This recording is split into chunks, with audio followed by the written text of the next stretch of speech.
So one day, Mile, my partner, said to me, "So I've seen pictures of you when you were younger, and you were pretty hot. And how come you didn't marry somebody with lots of money?" And I thought there's a compliment in there somewhere. And what is he really, what's he asking? What's he talking about? And it was a conversation about values. It was a conversation particularly about love and security. Why do we love, or why do we get married? What are the reasons why we connect with somebody in a relationship? And the subject of love and relationships and power and money have always made an interesting story. You think of Cinderella, one of the first stories we tell our children of the poor, marginalized little girl who's kind of treated badly by her family, and she finds a way to the enchanted ball, and she meets Prince Charming, and she runs away from her fate, but somehow the prince finds her, and they live happily ever after, stinking rich and madly in love. And there's no prenuptial agreement, no checking each other's credit scores, or finding out what one thinks about money or investments or saving for the future. And love often blinds us to asking these harder questions. And it's only later we find the space and the shared commitment to talk about money in particular, and financial goals and security. And often it's because of a crisis. There's statistics that show that year 1 and 3 of a marriage is usually the time when there's some kind of a crisis where this subject comes up. And sometimes there's a loss of a job, or debt, or the reality of the cost of raising children and sending them to school and university. Just think about the investment in this little one. And a way in which our love then has to filter through that difficult conversation. And that hopefully we learn to talk about the different ways we look at money. We have the spenders and the savers. We have the compulsive buyers who need to have lots of outward signs of materialism for their sense of identity and security. It is often within marriages and our families that we learn our attitude to money. Some of us who grew up without money, and some of us with lots of money, have shame about that we often find very difficult to talk about. We are somewhere on this continuum, and it's difficult to find safe places where we can talk about it, even in the most intimate relationships, even with our spouses and our families. It's often our confessor is our financial advisor, unto whom all hearts are open, all desires known, and from whom no secrets are hid. Closer than our spouse and our priest. And so we find it really difficult. And I think in church, we find it difficult and awkward to talk about money. And yet, one of the things we've learned in the Episcopal Church is it takes about 5 years for a congregation to go from a place where we just don't talk about money to a place where we've developed a theology of stewardship. And it requires enormous kind of patience in that journey as we begin talking about where we learned about attitudes to money and how different they are. And then where we get to a place where we realize that everything around us is given by God. It is something that is given by God. It's not mine. It is ours. And we are entrusted as good stewards of this planet. There was an American Express survey one time. It said 1/3 of couples reported finances to be the most stressful facet in their relationship, followed by intimacy at a distant second, 11%, children, 9%, and the in-laws at 4%. Money was the source of marital tensions for 84% of respondents to another survey Couples said they argued more frequently about the kids or taking out the garbage, but 13% reported fighting about money several times a month. So this is an important issue. How do we play fair? How do we talk about it? How do we work through and heal and repair those difficult conversations? And today's readings, I think, help us because they talk about the impact of materialism upon the things we most value and how the decisions we make based on the values we have will affect us personally and our families, our country, and the world. The Bible offers 500 verses on prayer, 500 verses on faith, but 2,000 verses on money. Jesus talks 15% of everything he teaches is about money, more than heaven or hell. And money is mentioned in the Bible over 800 times. So we need to kind of look at it.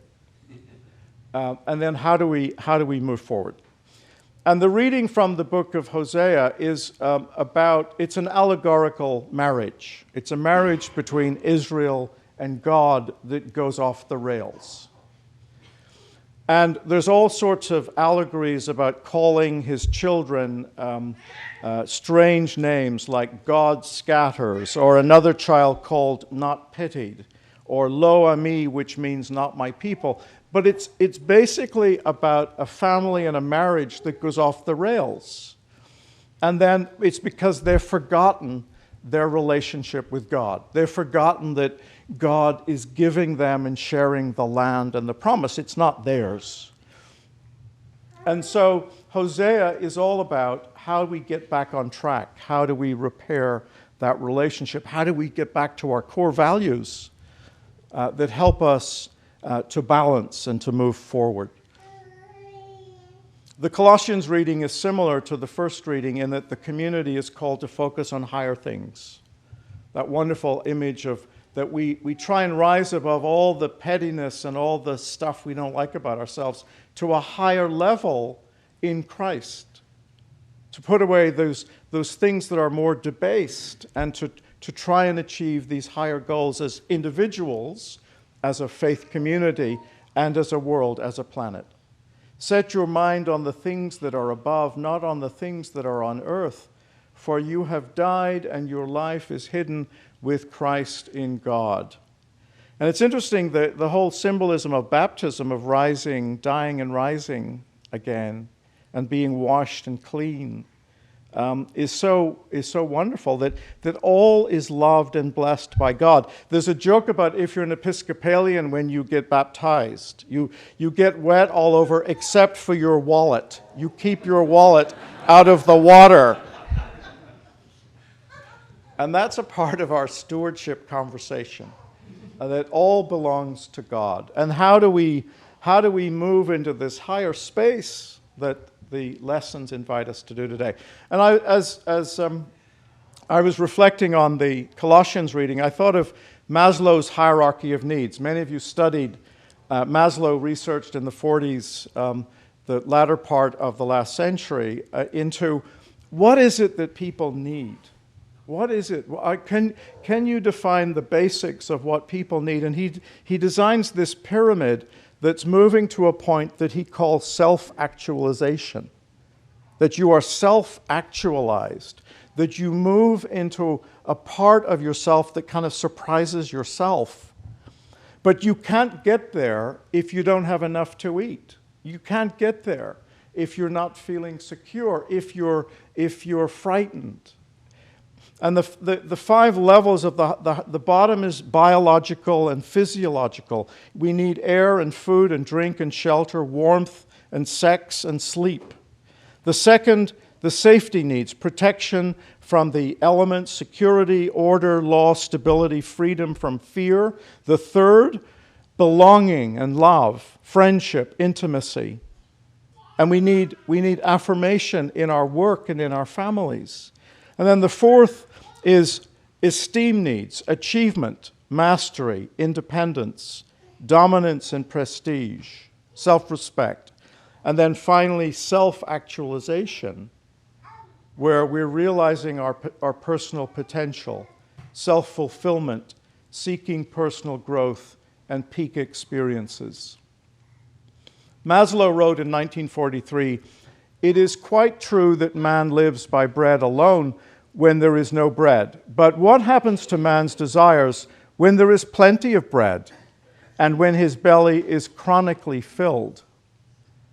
At once, other and higher needs emerge, and these, rather than physiological hungers, dominate the organism. And when these in turn are satisfied again anew, and still higher needs emerge, and so on. This is what we mean by saying that the basic human needs are organized into a hierarchy of relative prepotency." And Maslow studied 15 characters that he believed were human beings who became self-actualized. And Abraham Lincoln, Albert Einstein.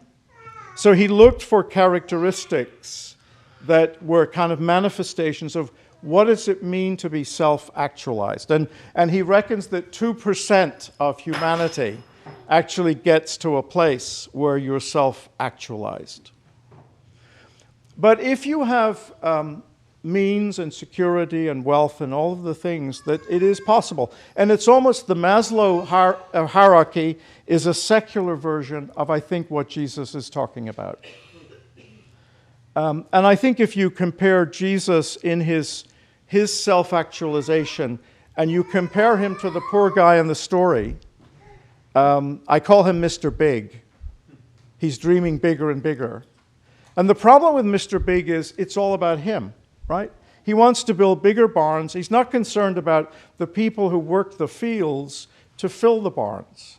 He's not concerned about the community that he's living and kind of feeding off. And the story is that he's lost, like the Hosea story, he's lost his connection with that this is God's, and that God invites us to enjoy it and to share it. So I want us to look at this, the idea of self-actualization, and look at it through that gospel reading in Luke. And what are the characteristics of people who are self-actualized? And this is a list that is given. The first is that they perceive reality efficiently and can tolerate uncertainty. They perceive reality efficiently and can tolerate uncertainty. You look at the country right now, right? What is that saying about where we're moving as a community? And if we look at, certainly Mr. Big didn't make that one. Accept themselves and others for what they are. Spontaneous in thought and action. Problem-centered rather than self-centered. Mr. Big didn't make that one. An unusual sense of humor. I like that one. Able to look at life objectively. Highly creative. Resistant to enculturation, but not purposely unconventional.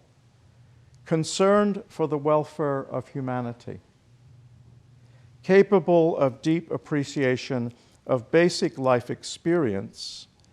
Establish deep, satisfying interpersonal relationships with a few people. Peak experiences, need for privacy, democratic attitudes, and strong moral, ethical standards. And so we think about, where we are in that kind of list of characteristics as we make our way and think about basically what our values are in this life. What are we working for? What are the things that we treasure most of all? There's a wonderful phrase in Ireland. It cuts right to the chase. It says, there are no pockets in shrouds. There are no pockets in shrouds. You can't take it with you. And the part of the story in Luke's gospel is this guy's working really hard, and he's in many ways like us. He's good, he's investing, he's thinking ahead, he's looking at the stock market, he wants to make more money, he wants to be secure. But he hadn't planned for something else, his own demise. And some of us are aware of that, and we're thinking about, well, how do we want to bless the world? What's our legacy? What is it we want to leave behind? And sometimes wealth that we pass on to others is a good thing. It's a blessing, but it can also be a curse. I love the comment by Malcolm Forbes, who once said, "I make my money the old-fashioned way. I was very nice to a wealthy relative right before he died."